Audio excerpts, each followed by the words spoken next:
नमस्कार, daily line के news file bulletin में आपका स्वागत है और मैं हूं आपके साथ शांभवी प्रभाकर। इस बुलेटिन में हम आपको बताएंगे किन 2 राज्यों में खत्म हुआ चुनाव प्रचार। इसके साथ ही बताएंगे झारखंड के खूंटी में पीएम मोदी ने क्या कहा। साथ बताएंगे बीसीसीआई पर अब कौन सा नया आरोप लगा है। लेकिन उससे पहले एक नजर डाल लेते हैं आज की हेडलाइंस पर। मध्य प्रदेश और छत्तीसगढ़ में थमा चुनाव प्रचार, बीजेपी और कांग्रेस ने जमकर झोंकी ताकत।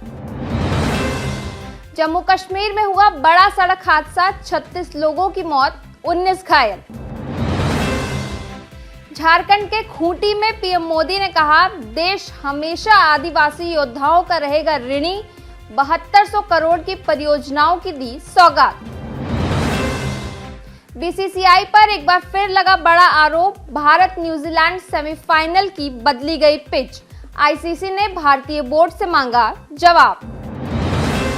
सहारा प्रमुख सुब्रत रॉय का पार्थिव शरीर पहुंचा लखनऊ, कल यानी 16 नवंबर की सुबह 10 बजे होगा अंतिम संस्कार। अब बात करते हैं पहली खबर की। जनसभाओं, दावों, वादों और आरोप प्रत्यारोप से मतदाताओं को रुझाने के बाद आज बुधवार शाम मध्य प्रदेश और छत्तीसगढ़ में चुनाव प्रचार थम गया है। मध्य प्रदेश में पहले और छत्तीसगढ़ में दूसरे चरण का मतदान 17 नवंबर को सुबह 7 से शाम 6 बजे तक होगा। बता दें कि विधानसभा चुनाव में मध्य प्रदेश में 5 करोड़ 60 लाख मतदाता मतदान करेंगे, जिसके बाद 3 दिसंबर को दोनों राज्यों में परिणाम आएंगे।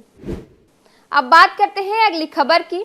जम्मू कश्मीर के डोडा जिले में आज बुधवार 15 नवंबर को यात्रियों से भरी एक बस 300 फीट गहरी खाई में गिर गई, जिससे बस में सवार कुल 55 लोगों में से 36 लोगों की मौत हो गई, जबकि 19 लोग गंभीर रूप से घायल हैं।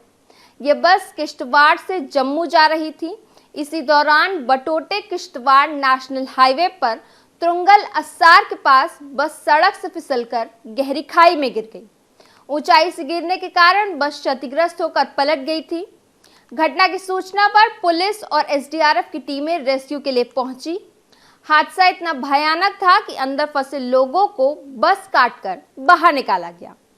घायलों को किश्तवाड़ जिला अस्पताल और डोडा के गवर्नमेंट मेडिकल कॉलेज में भर्ती कराया गया है, जबकि कुछ लोगों को जम्मू एयरलिफ्ट किया गया है। घटना की जानकारी होने के बाद प्रधानमंत्री नरेंद्र मोदी ने इस पर दुख जताया है और बस हादसे में जान गंवाने वाले लोगों के परिजनों को 2 लाख रुपए और घायलों को 50,000 रुपए मुआवजा देने की घोषणा की है। बात करते हैं अगली खबर की। 2 दिवसीय झारखंड दौरे पर पहुंचे प्रधानमंत्री नरेंद्र मोदी ने मंगलवार रात रांची में 10 किलोमीटर लंबा रोड शो किया था और आज बुधवार 15 नवंबर को आदिवासी गौरव के प्रतीक बिरसा मुंडा को उनकी जयंती पर श्रद्धांजलि अर्पित की। प्रधानमंत्री ने खूंटी फुटबॉल मैदान पहुंचकर कमजोर जनजातीय समूहों के विकास के लिए 24,000 करोड़ रुपए की योजना की शुरुआत की। साथ ही विकसित भारत संकल्प यात्रा की भी शुरुआत की। राज्य में 7,200 करोड़ रुपए की परियोजनाओं का उद्घाटन एवं शिलान्यास करने के अलावा पीएम किसान योजना के तहत 18,000 करोड़ रुपए की 15वीं किस्त भी जारी की। पीएम ने कहा कि झारखंड देश का 100% रेल विद्युतीकरण वाला पहला राज्य बन गया है।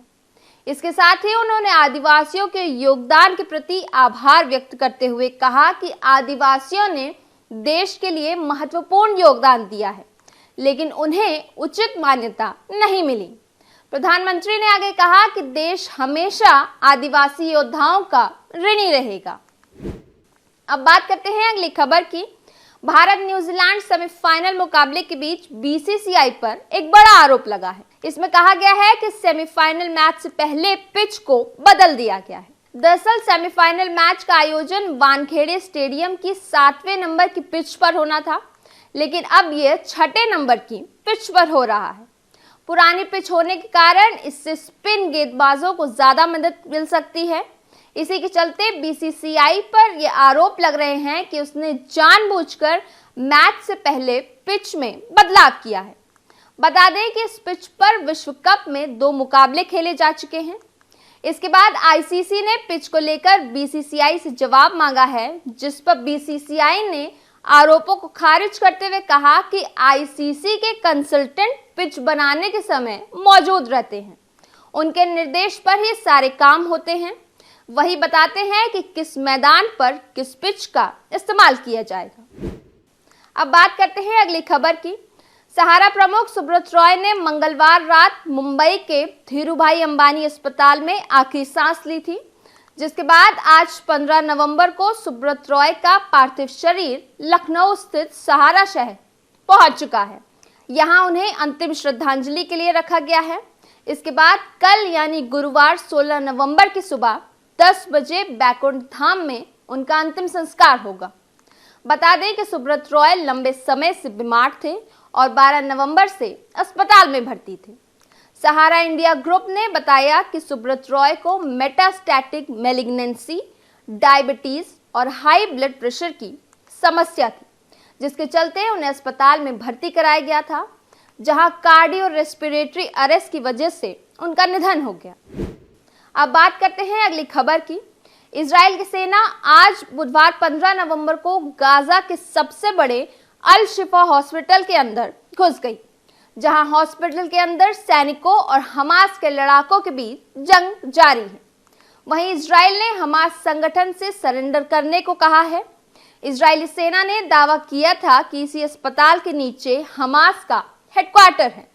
यूनाइटेड नेशंस के अनुसार अस्पताल के अंदर मरीजों और स्टाफ को मिलाकर करीब 2300 लोग मौजूद हैं। वहीं इजराइल डिफेंस फोर्स ने कहा कि हमने अल शिफा अस्पताल में कुछ चुनिंदा ठिकानों पर हमास के खिलाफ ऑपरेशन शुरू किया है।